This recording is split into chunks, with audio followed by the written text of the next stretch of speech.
Hello UPSC aspirant. और कैसे हैं आप सब? उम्मीद है सब बढ़िया होगा, पढ़ाई लिखाई भी आप अच्छे से कर रहे होंगे। आज हम लोग का ये तीसरा सेशन है जिसमें हम लोग आर्ट एंड कल्चर के बारे में बात करेंगे। आज हमारा जो टॉपिक है वो है मौर्यकालीन कला। इसके पहले हमने सिंधु घाटी सभ्यता के बारे में बात की थी। वहाँ पे आपको पूरा मतलब जो हमने वहाँ पढ़ा था वो पूरा आपको कंप्लीट है, तो प्लीज़ उसको अगर आप एक बार देख लेंगे ना तो क्या होगा कि जो भी सिंधु घाटी से क्वेश्चन आएगा वो आपका गलत नहीं होगा और आराम से आप बहुत सारी फैक्ट के साथ और कैसे लिखना है कंक्लूजन से लेके इंट्रोडक्शन पूरा कंप्लीट हो जाएगा। तो दूसरा सेशन ज़रूर देखिएगा। आज हमारा जो है मौर्यकालीन, क्योंकि यहाँ से भी लगातार यूपीएससी में कई बार क्वेश्चन आए हैं, चाहे प्रीलिम्स हुआ या मेंस हुआ, तो हमें थोड़ा सा ध्यान दे के सोचना है कि क्या सच में वो कंटेंट हम पढ़ रहे हैं जो यूपीएससी लेवल का है और क्या हमारे नोट्स उस टाइप से हैं, है ना, क्रिस्प और छोटे। ऐसा नहीं है कि बहुत बड़ा नोट्स बना लिया और रिवीजन नहीं हो पा रहा। तो ऐसा ना हो, हर टॉपिक पे एक दो पन्ने का नोट्स हो, इससे ज़्यादा ज़रूरी नहीं है, क्योंकि लिखना हमें सिर्फ 150 या 250 शब्दों में ही होता है। तो उस हिसाब से ठीक है। तो ज़्यादा टाइम नहीं लूँगा, चलिए शुरू करते हैं। इसका पीडीएफ टेलीग्राम चैनल पे भेज दिया जाता है, उसको भी आप ज़रूर ज्वाइन कर लें। और आप नए हैं तो चैनल से ज़रूर जुड़ जाइए, ठीक है, क्योंकि प्रीलिम्स और मेंस 2023 का नज़दीक है, तो हमें उसी हिसाब से अपने टारगेट को अचीव करना है। चलिए शुरू करते हैं। आज हम लोग मौर्यकालीन कला।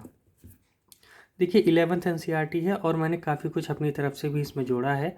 सिर्फ 11th एनसीईआरटी से आप मौर्यकालीन कला को अच्छे से नहीं कर पाएंगे। उसमें जो दिया है बहुत बेसिक जानकारी दी है और बहुत ही साधारण बातें कही गई है। तो हमें क्या करना है, थोड़ा सा एडवांस अप होना है, तो मैंने अपने नोट्स में ही वो चीज़ें इंक्लूड की है, तो आपको कहीं इधर उधर भटकने की ज़रूरत नहीं है। ठीक है, तो चलिए शुरू करते हैं। मौर्यकालीन कला ईसा पूर्व 3री शताब्दी तक भारत का बहुत बड़ा हिस्सा मौर्यों के नियंत्रण में आ गया था।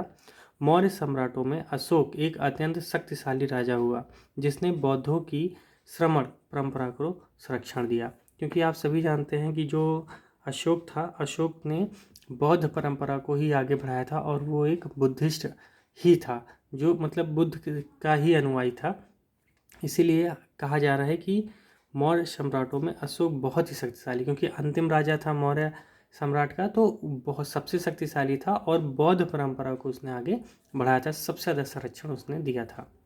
आगे बात करते हैं। उस समय धार्मिक पद्धतियों के कई आयाम होते थे, वे भी किसी एक विधि जो एक जैसे पूजा की एक विधि होती है ना, तो वहाँ तक वो सीमित नहीं था, बल्कि उस समय यक्ष यक्षणियों या मातृ देवियों की पूजा काफ़ी प्रचलित थी। यक्ष पूजा बौद्ध धर्म के आगमन से पहले और उसके बाद भी लोकप्रिय रही, लेकिन आगे चलकर यह बौद्ध और जैन धर्मों में मतलब जो ये बौद्ध और जैन धर्म है इनमें विलीन हो गया। इसका क्या मतलब है, देखिए हुआ क्या कि जो बौद्ध और जैन धर्म आए थे इसमें मूर्ति पूजा एक तरह से प्रोहिबिटेड थी, एक तरह से मनाही थी। लेकिन धीरे धीरे धीरे धीरे इन्होंने क्या किया, सीधी सी बात है, उस समय जब भी कोई संस्कृति बहुत ज़्यादा लोकप्रिय होती है किसी भी चीज़ को लेके, तो उसके साथ जो भी चीज़ें आती हैं ना उन सब में भी वो चीज़ें दिखने लगती हैं। तो यही साथ साथ क्या हुआ, बौद्ध और जैन धर्मों के साथ हुआ। उस समय यक्षों और मातृ देवियों की पूजा बहुत ज़्यादा होती थी, तो इसी वजह से धीरे धीरे क्या हुआ, बौद्ध धर्म में भी इन सब चीज़ों को शामिल कर लिया गया। साथ ही जैन धर्म में भी ये चीज़ें विलीन हो गई कि यक्ष यक्षिणियों की पूजा होने लगी। ठीक है, तो इतनी बात आप ध्यान रखिएगा। आगे बात करेंगे हम लोग अशोककालीन कला। देखिए जो भी अगर हमें मौर्यकालीन कला पढ़नी है तो सिर्फ अशोककालीन कला ही है जो इम्पोर्टेंट है, इसके अलावा कुछ भी नहीं है। ठीक है, तो इस बात को ध्यान रखिएगा, हमें सिर्फ अशोककालीन कला पढ़नी है। यहाँ पे जो स्तंभ है या इनके जो भी चीज़ें हैं या स्तूप है, यही सब चीज़ें हमें पढ़ना है और इसी के बारे में हमारे पास एक क्रिस्प नोट्स होना चाहिए। तो चलिए अशोक के बारे में कुछ इंपॉर्टेंट बातें, ये सब बातें ना आप जब भी आंसर राइटिंग करेंगे वहाँ के इंट्रोडक्शन में यूज करेंगे, ठीक है, और कंक्लूजन में यूज कर सकते हैं। तो दो बातें ध्यान रखिएगा, इंट्रोडक्शन और कंक्लूजन के लिए 4-5 पॉइंट हैं, बस इतना ही आपको ध्यान रखना है। ठीक है, इससे ज़्यादा जाने की ज़रूरत नहीं है। देखिए नंबर 1 क्या लिखा है, अशोक के लिए कला एकमात्र कला नहीं, कला जीवन के लिए होती है जो कि जीवन को दिशा देती है। कला समाज का उद्देश्य को परिभाषित करते हुए व्यक्ति समाज सभी को संदेश देती है, अतः अशोक का भी यही उद्देश्य था। देखो अशोक जो था ना वो कला को कला नहीं मानता था, वो कला को जीवन का दिशा मानता था कि वह जीवन का ही एक पार्ट है। इसीलिए अशोक जो है अपने समाज में कला के माध्यम से ही सबको क्या दिया था, एक नया संविधान दिया था, है कि नहीं, जिसे हम लोग स्तंभ में लिखे हुए उनके जो भी धम्म है उसको मानते हैं। तो इस बात को ध्यान रखिएगा कि जो अशोक का उद्देश्य था वो ये था कि कला के माध्यम से हम कैसे समाज को बेहतर बना सकते हैं। आगे, वह पहला शासक था जिसने अभिलेखों से उसके अस्तित्व का दर्शन एवं भारत के बारे में जो स्वप्न देखा था उसका प्रतिबिंब था। साथ ही अपनी आत्मकथा के कुछ अंशों को भी प्रकाशित करवाया था। तो जो भी अभिलेख उसने बनवाए थे, जो भी उसने स्तंभ पे अभिलेख लिखवाए थे, उसमें क्या किया था उसने, 3 बातें ध्यान रखिएगा। अपने अस्तित्व के बारे में उसका जो दर्शन था, मतलब वो क्या सोचता था, वह भारत के बारे में क्या स्वप्न देखता था कि आने वाला समय हमारा कैसा होगा, और उसकी कुछ आत्मकथा, ये सब चीज़ें उस पर उसने प्रकाशित करवाया था। आगे, सबसे बढ़कर मौर्य कला के माध्यम से उसने विश्व का प्रथम लिखित संविधान दिया, क्योंकि जानते हैं वहाँ पे बहुत सारे नियम, कायदे, कानून, ये सब भी बातें लिखी थी कि हमें जीवन को कैसे जीना है, क्या पद्धति होनी चाहिए, ये सब भी बातें वहाँ पे लिखी थी। तो ये भी काफ़ी इम्पोर्टेंट हो जाता है। आगे, अशोक ने अविनाशी पाषाण का प्रयोग करके धम्म के उद्देश्यों या उपदेशों को अमर बना दिया। साथ ही अभिलेखों से हमें मौर्य साम्राज्य की सीमाओं का निर्धारण वैज्ञानिक ढंग से मिलता है। इसका मतलब ये हुआ कि अशोक ने क्या किया, अविनाशी पाषाण, अविनाशी ऐसे पाषाण मतलब ऐसे पत्थर जो इतनी आसानी से नष्ट ना हो, उस पे उसने अपने धम्म मतलब जो उसके उद्देश्य थे या जो वो उपदेश दे रहा था, मतलब कि हमारी जनता को ये करना चाहिए, ऐसे ज़िंदगी जीना चाहिए, उन सब चीज़ों को वहाँ लिखाया जिससे वो अमर बन गए, क्योंकि आज भी वो चीज़ें हमें उसी रूप में दिखती हैं। साथ ही अभिलेखों से हमें मौर्य साम्राज्य की सीमाओं का निर्धारण के वैज्ञानिक ढंग का भी मिलता है। तो उसने क्या किया था, लगभग माना जाता है कि 84,000 स्तूपों और इतने के आसपास ही उसने स्तंभ भी बनवाए थे। तो अब आप सोचिए, इतने बड़े स्तर पे उसने काम किया था कि उसकी जो सीमा थी ना, हर सीमा के बॉर्डर पर उसने क्या किया था, अपने स्तंभों को गड़वाया था। तो इससे क्या होता है, पता चलता है कि उनका सीमा कितनी बड़ी थी, कितनी चौड़ी थी। इस चीज़ का भी निर्धारण हमें वैज्ञानिक ढंग से मिलता है। चलिए अब आगे देखते हैं।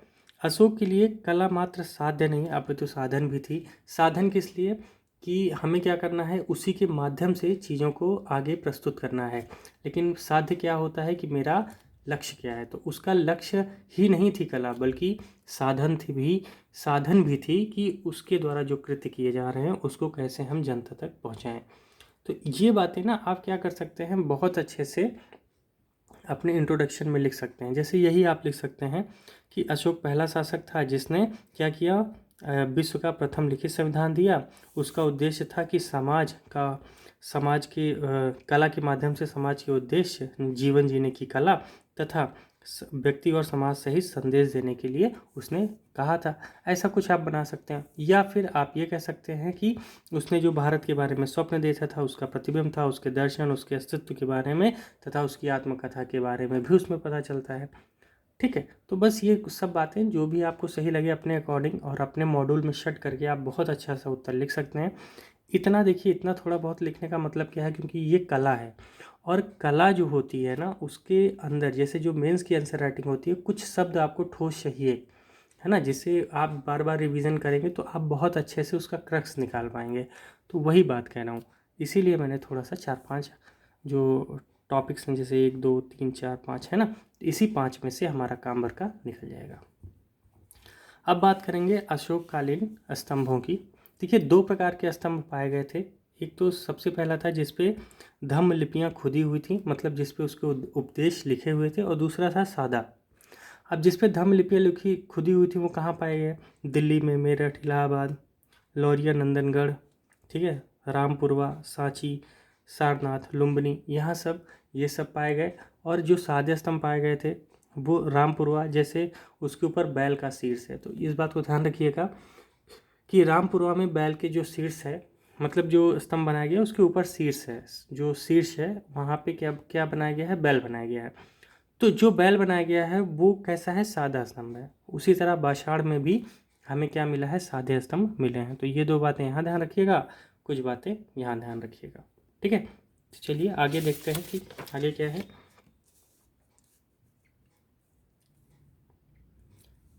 ये देखिए, ये है शीर्ष और ये है यष्टि, ठीक है।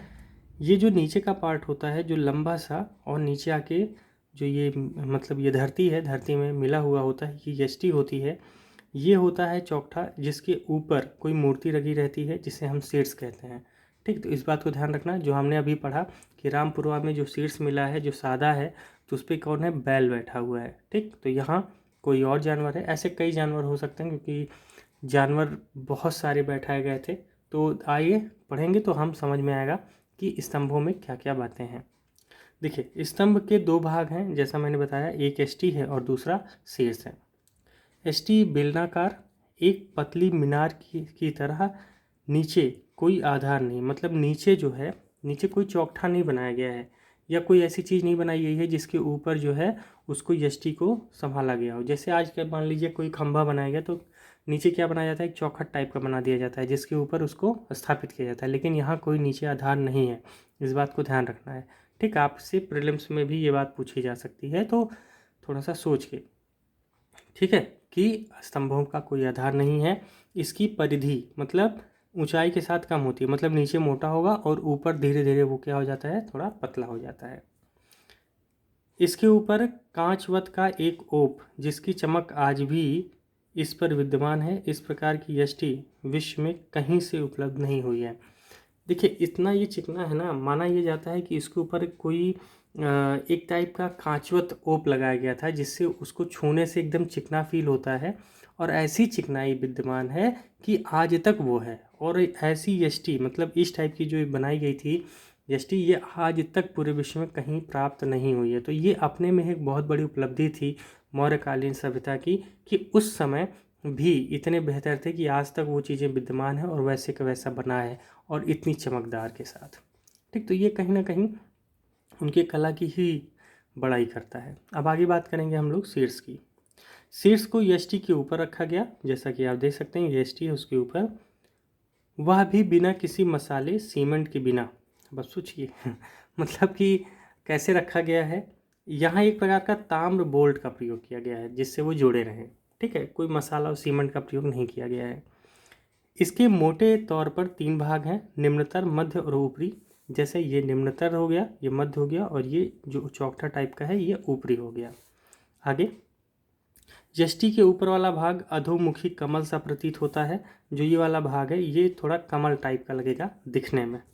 आगे, उसके ऊपर वृत्ताकार चौकोर एक वृत्तिका होती है, ये वृत्ताकार होगी और एक चौकोर होगी, ठीक है।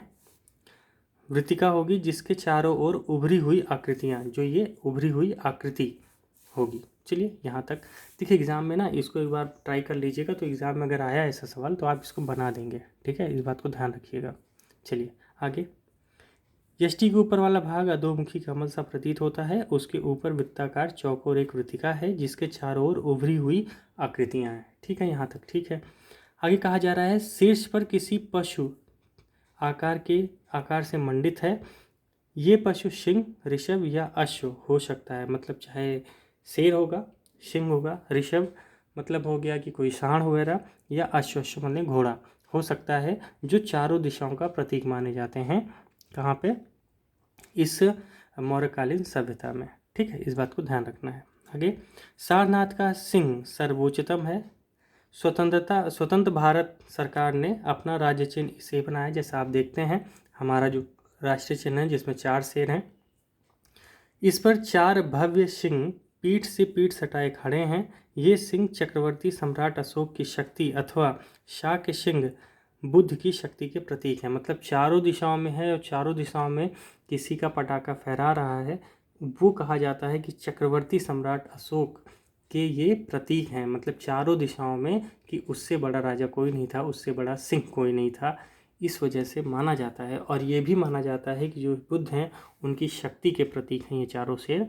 इसलिए हमने क्या किया, स्वतंत्रता बाद भारत सरकार ने इसको अपना ऑफिशियल मोहर माना है, ठीक है, जिसे हम राज्य चिन्ह कहते हैं। तो ये बात रही हमारी स्तंभों की। इतनी बातें स्तंभ के बारे में ध्यान रखिएगा। अगर स्तंभ पे ही कोई सवाल आएगा तो लिख लीजिएगा। कभी कभी सवाल ये पूछता है कि स्तंभों पर विदेशी प्रभाव क्या है, उसके बारे में भी डिस्कस करेंगे लेकिन नेक्स्ट क्लास में। अभी हम लोग बात करने वाले हैं अब स्तूपों के बारे में। चलिए आइए देखते हैं। देखिए स्तूप है ना, देखिए ये स्तूप है कुछ ऐसा।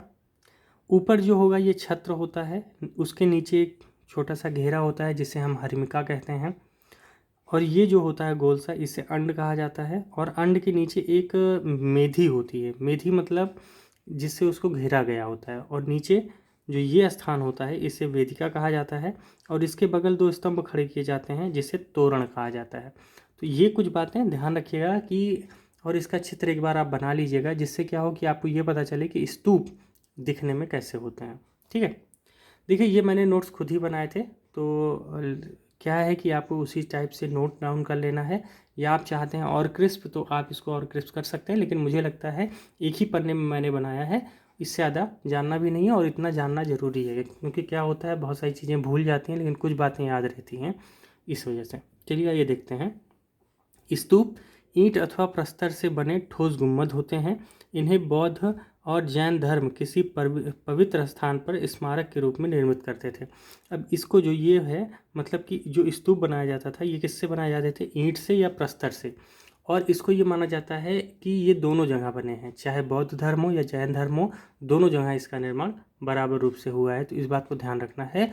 अगर आपसे पूछा जाए स्तूप सिर्फ बौद्ध धर्म से संबंधित है, ऐसा नहीं है, जैन धर्म से भी स्तूप संबंधित हैं और इसको स्मारक के रूप में माना जाता है। ठीक है, चलिए स्मारक मतलब कोई किसी की मृत्यु हो गई है तो उसके ऊपर बनाया जाता है, ठीक है, उसकी अस्थियों के ऊपर। आगे, स्तूप निर्माण पवित्र स्थान पर स्मारक स्वरूप निर्मित करते थे। स्तूप निर्माण का वास्तविक कार्य अशोक के समय में ही प्रारंभ हुआ और इसका विस्तार संपूर्ण देश में किया गया था। तो इस बात को ध्यान रखना, इसका निर्माण जो हुआ वो अशोक काल में ही हुआ और इसका जो विस्तार हुआ वो संपूर्ण देश में ही हुआ। तो याद रखना है सबसे पहले कब शुरू हुआ है, अशोक के काल में। आगे, परंपरा अनुसार अशोक ने 84,000 स्तूपों का निर्माण करवाया था। सांची के महान स्तूप को मूलतः अशोक निर्मित माना जाता है। तो आप सोचिए, सांची का आप सभी जानते होंगे, सांची का स्तूप काफ़ी फेमस है, और ये जो फोटो है ये सांची की ही स्तूप की है ना। तो आप क्या कर सकते हैं, सांची का स्तूप गूगल पे सर्च करके देख सकते हैं, वहाँ से इसकी फ़ोटो आप बना सकते हैं। लेकिन एक बार बना जरूर लीजिएगा, जिससे एग्ज़ाम में आए तो आप बना दीजिएगा, है ना, और समझा दीजिएगा। तो क्या होगा, आपका ना जो रिचनेस है उसकी बढ़ जाएगी। चलिए अब आगे बात करते हैं। वस्तुतः स्तूप अपने भौतिक रूप से संबंध मृतक शरीर से था, जो मैंने बताया कि अगर किसी की मृत्यु हो जाती है तो वहाँ पे ये बनाया जाता है। प्राचीनतम स्तूप मृतक के शरीर के ऊपर उठाए गए मिट्टी के टीले हैं। दाह संस्कार के बाद बची हुई अस्थियों को किसी पात्र में रखकर यहाँ वैसे ही ढक कर रख देने की प्रथा से ही स्तूप का जन्म हुआ। कालांतर में इसे बौद्धों ने अपने संघ में अपना लिया। मतलब जैसे कि सबसे पहले क्या हुआ, जो भी ये क्या कहते हैं, जो बुद्ध जी थे, जब वो उनकी डेथ हो गई उसके बाद उनकी जो शरीर की बची हुई अस्थियां थी ना, वो जगह जगह पे ले जाके उन्होंने क्या किया, उसको गाड़ दिया। जब गाड़ दिया तो वहीं पे बनाए गए हैं स्तूप, इस बात को ध्यान रखना है। ठीक है, चलिए बाद में बौद्ध स्रोतों के अनुसार बुद्ध की अस्थियों को 8 भागों में बांटा गया तथा उन पर समाधियों का निर्माण किया गया।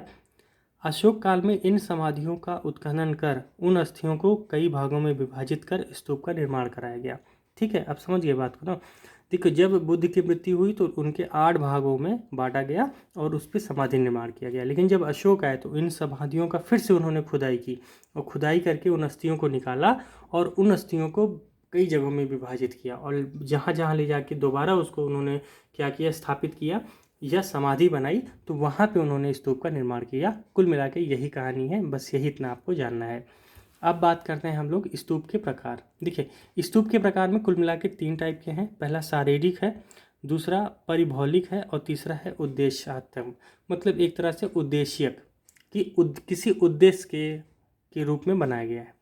अगर शारीरिक स्तूप की बात करें तो इसका निर्माण बुद्ध या किसी महान बौद्ध आचार्य के शरीर संबंधी अवशेष पर किया गया। इस बात को ध्यान रखना है कि इसका निर्माण किस पे किया गया, कोई बौद्ध आचार के संबंधी अवशेष पर या बुद्ध के किसी अवशेष पर इसका निर्माण किया गया है। तो ऐसे स्तूप को क्या बोलेंगे, शारीरिक स्तूप। अगला है परिभौलिक स्तूप। ऐसे स्तूप जो बुद्ध द्वारा प्रयोग लाई वस्तुओं के ऊपर बनाया गया, जैसे बुद्ध का कपड़ा हो गया या बुद्ध के द्वारा जो भी कोई चीज़ पहनी जाती थी, जैसे उनके खड़ाउं हो गए, या उनके द्वारा कोई चीज़ यूज में लाई गई हो ना, कोई बर्तन वगैरह, तो उसके ऊपर जो स्तूप बनाया गया तो उसे कहते हैं परिभौलिक स्तूप। भूलना नहीं है, इंपॉर्टेंट है, इस बात को ध्यान रखिएगा। अगली बात करते हैं हम लोग, जिसका नाम है उदेशिक स्तूप। बुद्ध के जीवन से संबंधित महत्वपूर्ण स्थानों पर बौद्ध धर्म के प्रचार हेतु निर्मित किया गया, इसे कहते हैं उद्देश्य। मतलब जहाँ जहाँ बौद्ध धर्म का जहाँ जहाँ बुद्ध गए थे, वहाँ वहाँ जहाँ जहाँ उन्होंने अपने उद्देश्यों को दिया था, वहाँ वहाँ पे जो स्तूप बनाए गए हैं उसे कहा जाता है उद्देशिक स्तूप। तो तीनों बातें समझ में आई। शरीर, जहाँ पे शरीर मतलब उनकी हड्डियों से या उनके जो महान आचार्य हुए हैं उनके शरीर के संबंधी जो अवशेष हैं उसके ऊपर बनाया गया, उसे क्या बोल देंगे हम लोग, शारीरिक स्तूप।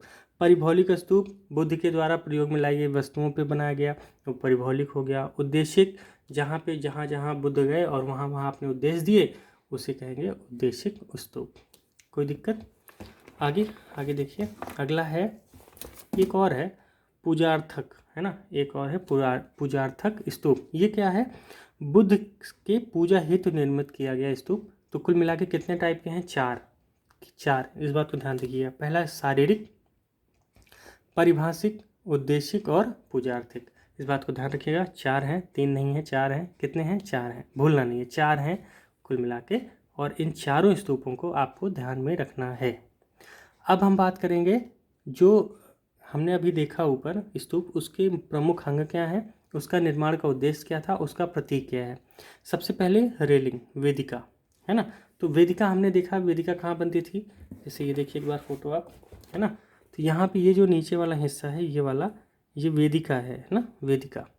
अब जो ये वेदिका है, वेदिका क्या कहती है, देखिए ध्यान से, रेलिंग जिसे हम वेदिका कहते हैं, स्तूप की रक्षा के लिए, जिसे हम पवित्र भूमि, इसका प्रतीक है। आगे बात करेंगे मेधी। मेधी क्या होती है? जिसका मुख्य, क्या लिखा है, जिस पर मुख्य भाग आधारित हो, उसे हम मेधी कहते हैं। अगली बात करेंगे अंड। देखो अंड क्या है? स्तूप का अर्धगोला भाग ऊपर वाला, जो शांति का प्रतीक है, इसको ध्यान रखना है, शांति का प्रतीक है अंड। हर्मिका, शिखर के ऊपर अस्थि पात्र की रक्षा हेतु, मतलब उससे नीचे सीधा अस्थि रखी होती है, किसकी? बुद्ध की या किसी और की, तो उसकी रक्षा करने हेतु, जिसे पवित्रता का प्रतीक मानते हैं, तो वो ऊपर होती है। आगे बात करेंगे छत्र की। छत्र मतलब धार्मिक चिन्ह। देखिए अगर हम लोग हर्मिका की बात करें, देखिए ये है वो सबसे ऊपर छत्र, ये है हर्मिका, है ना, इस बात को ध्यान रखना है, दिस इज हर्मिका। आइए आगे हम बात करेंगे यष्टि। यष्टि क्या है? यष्टि जो बगल का था, यष्टि है ना, जहाँ पे कोई पिलर है तो पिलर का नीचे वाला हिस्सा, छत्र के आधार देने हेतु। इसका कोई प्रतीक नहीं है, बस ये 4 प्रतीक ध्यान रखना है। वेदिका पवित्र भूमि, अंड शांति का प्रतीक है, हर्मिका पवित्रता का प्रतीक है, छत्र शिक्षाओं का प्रतीक है। इतनी बातें ध्यान रखिएगा। चलिए अब आगे देखते हैं। देखिए तोरण। तोरण क्या है? चारों दिशाओं का प्रतीक है। ठीक, तोरण जैसा हमने देखा, एक बार आप फोटो देख लीजिए तोरण की। देखिए ये जो है यहाँ पे और यहाँ पे इधर इधर 2 खंभे बनाए गए हैं, इसको हम तोरण कहते हैं। और तोरण माना जाता है क्या क्या है? ये चारों दिशाओं का प्रतीक है। तो इसको नोट डाउन जरूर कर लीजिएगा। इससे क्या होगा कि जो आपका एग्ज़ाम में प्रीलिम्स में कोई क्वेश्चन बने तो आप आराम से कर लें। उसके बाद दोस्तों हम बात करेंगे प्रमुख स्तूप कहाँ हैं भारत में और वो किस नदी के किनारे हैं, ये भी हम लोग जानेंगे। सांची का स्तूप जैसा जानते हैं मध्य प्रदेश में है, बेतवा नदी के बगल में। ठीक है। भरहूत कहाँ पे है? मध्य प्रदेश में, सतना नदी। उसी तरह अमरावती मध्य प्रदेश, कृष्णा नदी के तट पे है। नागा अर्जुन कोंडा आंध्र प्रदेश में है, गुंटूर या कृष्णा नदी के तट पर। धम्मेक सारनाथ वाराणसी में है। ठीक है। अब आगे देखते हैं। उसी तरह धम्मेक है, हमने देखा। उसके बाद है क्या? धर्मराजिका, तक्षशिला, सारनाथ, पीपरहवा वस्ती उत्तर प्रदेश, कनक मुनि एवं निगाली सागर नेपाल में है। चौखंडी स्तूप सारनाथ में है। रामनगर स्तूप कुशीनगर में है। केसरिया स्तूप नालंदा बिहार में है। महाबोधि स्तूप बोधगया में है। छामी कोंडा आंध्र प्रदेश में है। शांति स्तूप लेह में है। जो इम्पोर्टेंट है उनकी बात कर रहे हैं। ठीक है। उसके बाद है अनाथपिंडक श्रावस्ती में है। अंगुलीमार स्तूप श्रावस्ती, ध्यान रखिएगा, काफ़ी इंपॉर्टेंट है अंगुलीमार, क्योंकि एक रोचक कहानी भी है अंगुलीमार को लेके। तो ये श्रावस्ती यूपी। अंडूर स्तूप आंध्र प्रदेश में है। शांति स्तूप धौलागिरी उड़ीसा में है। और नामग्याल हिमाचल प्रदेश में है। यूपीएससी आपको मिलान करने के लिए दे सकती है, 2-3 बार पढ़िएगा तो आपको क्लियर हो जाएगा, ठीक है, और आराम से आप इसको टैकल कर पाएंगे, ठीक है। इसको कर जरूर लीजिएगा, नोट्स जरूर, इसका वैसे पीडीएफ मैं आपको भेज दूंगा, लेकिन अगर आप पढ़ के साथ साथ में नोट कर ले रहे हैं तो आपका तुरंत का तुरंत काम हो जाता है, ठीक है। तो इतना आप कर लीजिएगा। मुझे लगता है स्तूप और हमने उसके बारे में, स्तंभ के बारे में और अशोक कालीन कला के बारे में अच्छे से कर लिया। हम लोग अगली जो बात करेंगे उसमें हम लोग बात करेंगे कि इस पे विदेशी प्रभाव क्या है। कैसा प्रभाव? विदेशी प्रभाव क्या है, जो भी मौर्यकालीन कला है उसके बारे में अगले क्लास में चर्चा करेंगे। बहुत ज़बरदस्त डिबेट होगी और चीज़ों को बहुत अच्छे से कंप्लीट कर लेंगे, जिससे अगर कोई भी मौर्यकालीन पे क्वेश्चन आए तो हम लोग पूछ लें। क्या पूछेगा? स्तूप के बारे में पूछेगा, स्तंभ के बारे में पूछेगा, अशोक के बारे में पूछेगा, या फिर विदेशी प्रभाव पूछेगा। इससे ज़्यादा क्वेश्चन बन ही नहीं सकता, है ही नहीं कुछ, है ना। तो बस इतना ही कंप्लीट करना है। चलिए, ऑल द बेस्ट आज के लिए। अगले सेशन में फिर से मिलेंगे दोस्तों, तब तक के लिए धन्यवाद। आप सबको ऑल द बेस्ट और पढ़ते रहिए।